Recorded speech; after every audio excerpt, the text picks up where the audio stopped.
I call these trigger cards. It's the I Snap or I Spy Snap game.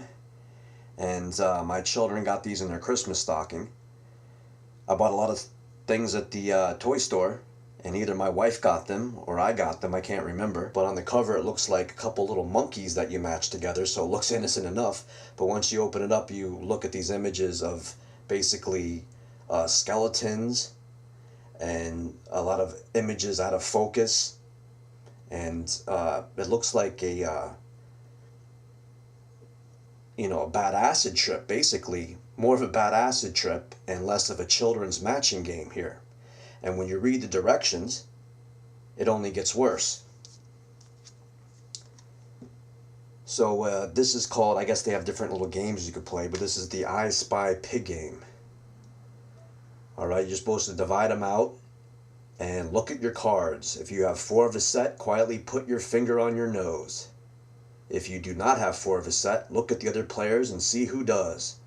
If no one has 4 cards of the same set, the dealer says go.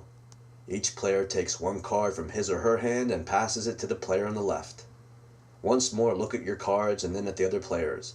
As soon as one player puts a finger on his nose, all the players must do the same. The last player to put her finger on her nose is the pig and is the loser of the round. The other players, still holding their fingers to their noses, point to the loser of the round and say pig. The pig says oink. Very playful pigs can also grunt and snort. Then there's a note from this disturbed individual who is responsible for this game. I quote her, children, especially young children who are new to games, may have a hard time being the loser of the round. If your child is having trouble with being the pig, play the game so that you lose and the child wins. Show the child that it's all in good fun. Be the silliest pig you could be.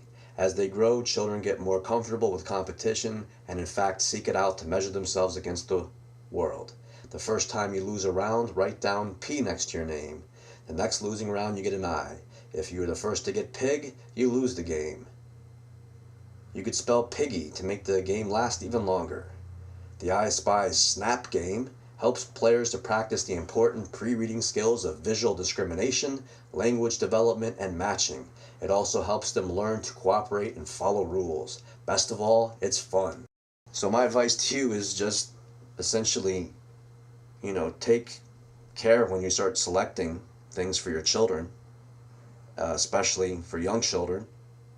And when I took a look at this, I basically, I took it away from my kids. And I got something else for them to play because this was, borderline absurd. So I'm not going to sit there and start yelling pig at my kids and try to match freaking disoriented like LSD, Timothy Leary freaking snap cards here.